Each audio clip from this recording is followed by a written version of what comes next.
उसे मारना नहीं चाहती थी। मेरा मकसद बस इतना था कि उसका चेहरा बिगड़ जाए ताकि मेरा पति उससे दूर हो जाए और मेरा घर बच सके। मुझे डर था कि वो कहीं उसी के साथ न रहने लगे और इसी डर में मैंने ये सब करवाया। ये बयान उस महिला नीतू का है जिस पर एक ब्यूटिशियन पर एसिड अटैक की साजिश रचने का आरोप है। नीतू ने 1 लाख रुपए की सुपारी देकर यह हमला करवाया और इसमें अपनी मेड को भी शामिल किया। लेकिन पुलिस ने महज 48 घंटे के भीतर इस मामले का खुलासा करते हुए मास्टरमाइंड पत्नी को गिरफ्तार कर लिया। नीतू ने किस तरीके से पूरी साजिश तैयार की, मेड को कैसे अपने साथ मिलाया, 1 लाख रुपए में सुपारी कैसे तय की और ब्यूटिशियन से दोस्ती कर उस पर हमला कैसे करवाया, इन सभी बातों का खुलासा खुद नीतू ने पुलिस से पूछताछ के दौरान किया है। हम आपको सब कुछ बताएंगे विस्तार से और आनंद कुमार एसडीपीओ बाढ़वन का बयान भी सुनाएंगे कि आखिर कैसे उन्होंने इस पूरे मामले का पर्दाफाश किया है।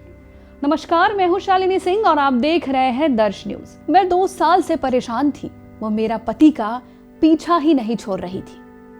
गिरफ्तारी के बाद नीतू ने पुलिस को बताया कि मैं पिछले 2 वर्षों से मानसिक तनाव में थी। मेरे पति कुंदन और सुषमा दोनों मुझे मूर्ख समझ रहे थे। वे छिपकर मिलते थे और फोन पर लंबे समय तक बातचीत भी किया करते थे। व्हाट्सएप पर भी उनकी बातें चलती रहती थी। लेकिन जब भी मैं सवाल करती, पूछती कि क्या कुछ चल रहा है, तो चैट डिलीट कर दी जाती और मुझसे कहा जाता कि मैं बेवजह शक कर रही हूँ। लेकिन मैं सब कुछ समझ रही थी। धीरे धीरे हालात ऐसे हो गए कि मुझे लगा कि अब कुछ करना जरूरी है। मैं अपना परिवार इस तरह टूटता हुआ नहीं देख सकती थी। इसके बाद मैंने अपनी मेड से इस बारे में बात की, फिर सुषमा को नुकसान पहुंचाने की योजना बनाई।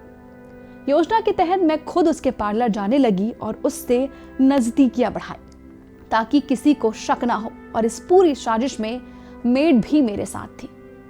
हमले को अंजाम देने के लिए एक व्यक्ति से 1 लाख रुपए में बात तय की गई और उसे बस काम करके मौके से चुपचाप निकल जाना था। 20 दिसंबर, इस दिन मैंने तय कर लिया था कि अब उस पर हमला करवाना है। मैं और मेरी मेड सुमन साथ निकले। करीब 8:30 बजे हम सुषमा के ब्यूटी पार्लर पहुंचे। मुझे पता था कि वो आमतौर पर 9 बजे के बाद पार्लर बंद करती है, इसलिए जानबूझकर हम वहां देर तक रुके। नीतू ने आगे बताया है कि वहां हमने थ्रेडिंग करवाई। मैं उससे सामान्य बातें करती रही ताकि किसी को साजिश की शक ना हो। पार्लर पहुंचने से पहले ही मेरी बातचीत मोहम्मद अहसान से हो चुकी थी। योजना ये थी कि हम उसे सुनसान रास्ते तक ले जाएं। उसे बाइक से आना था, रास्ता पूछने के बहाने रुकना था और फिर हमला करके भाग जाना था। सुषमा का पति रोज उसे लेने आता था और उस दिन भी आने ही वाला था। नीतू के मुताबिक उसने सुषमा को मना कर दिया और कहा कि वे तीनों साथ पैदल जाएंगे। इसके बाद सुषमा ने अपने पति को फोन कर बताया कि वो नीतू और सुमन के साथ है और पैदल ही घर आ जाएगी। इसके आगे नीतू ने पुलिस को बताया कि रात करीब 9:15 पर हम पार्लर से निकले। सब कुछ योजना के अनुसार चल रहा था। आधा रास्ता तय होने के बाद जब एहसान नजर नहीं आया तो मैं घबरा गई। तभी मैंने स्थिति संभालने के लिए नया तरीका अपनाया और सुषमा से कुछ खाने का सुझाव दिया, तो वह झट से मान गई। कुछ देर बाद एहसान अपने साथी के साथ बाइक से वहां आ पहुंचा। उसने रास्ता पूछने के बहाने बाइक रोकी और अचानक हमला कर दिया, फिर मौके से फरार हो गया। नीतू ने कहा कि इसके बाद उसने खुद को घबराया हुआ दिखाया, शोर मचाया और सुषमा के पति को फोन करके घटना की पूरी सूचना दी ताकि किसी को उस पर शक ना हो। आपको ये भी बता दें कि नीतू ने यह भी कहा है कि मैं उसको तड़पता हुआ देखकर बेहद खुश हो रही थी और ये भी कहा है कि उसका इरादा हत्या का बिल्कुल नहीं था। वो सिर्फ इतना चाहती थी कि सुषमा को नुकसान पहुंचे जिससे उसका पति उससे दूरी बना ले। अब आप इस पूरे मामले को लेकर अधिकारी का बयान सुनिए। ये मोकामा थाना अंतर्गत 21/12 को संध्या लगभग 6:30-7 बजे के आसपास में एक जो एसिड अटैक वाली जो घटना हुई थी, जिसके बारे में पहले भी आप लोग को सूचित किया गया था, आप लोग के माध्यम से इसको प्रसारित किया गया था। उसी में हम लोगों ने इस कांड का उद्भेदन किया हुआ है।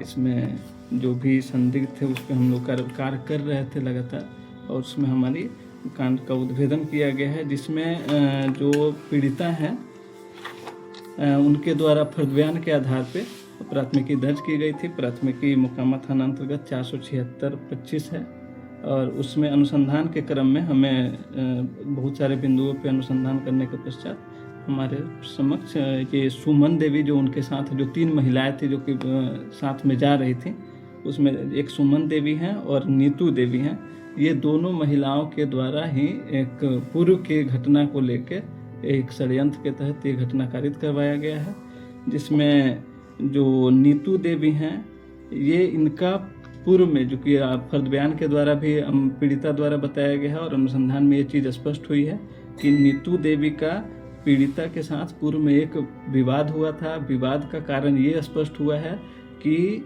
जो नीतू देवी हैं, जिनका पति कुंदन मिश्रा हैं, जो डकबंगला रोड मोकामा के हैं, इनको लगातार शक होता था अपने पति पे कि इनके पति का अवैध संबंध का ये जो पीड़िता हैं नीतू देवी, पीड़िता हैं सुषमा गुप्ता, इनके साथ इनको अवैध संबंध का लगातार आशंका होता था। इसी को लेके ये नीतू देवी ये अपने पति के साथ एक दो बार विवाद भी हुआ था इनका, और इसको लेके पूर्व में भी नीतू देवी और सुषमा देवी के बीच में एक बार एक छोटी बहुत इस तरह की घटनाएं भी हुई थी। इधर रिसेंट में नीतू देवी अपने सहयोगी सुमन देवी, जो उनके यहाँ वो कपड़ा साफ करने और मेड के रूप में काम करती है, उनके साथ उनके सहयोग से एक षड्यंत्र की बनाया जाता है, जिसमें जो बाइक से 2 अज्ञात लोग आए थे, उसमें से पहचान हो चुकी है। एक का जो बाढ़ थाना अंतर्गत मोहम्मद एहसान है, उनके संपर्क में आई और उनके माध्यम से ये घटना को कारित करवाने के लिए ये सारा चीज रचा गया था षड्यंत्र।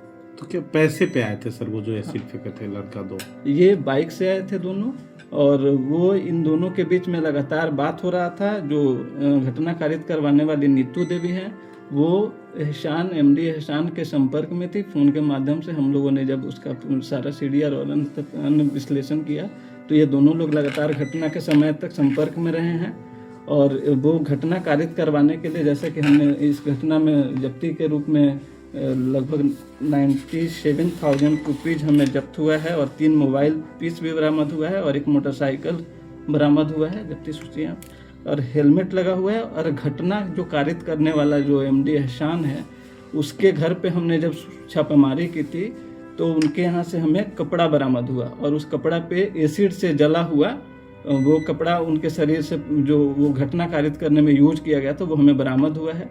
ये सारी चीज़ें हमें इसमें जो वो एसिड यूज हुआ है उससे संबंधित भी हमें एक बोतल बरामद हुआ है, वो शीशे का बोतल है। तो सुना आपने, लेकिन इस पूरी कहानी से, इस पूरी वारदात से एक सवाल जरूर निकल कर सामने आ रही है कि क्या एक्स्ट्रा मैरिटल अफेयर के चलते ऐसे ही लोगों के घर बर्बाद होते रहेंगे? इस पर आपकी क्या राय है, हमें कमेंट बॉक्स में लिखकर जरूर बताएं। बने रहे हमारे साथ और देखते रहिए दर्श न्यूज।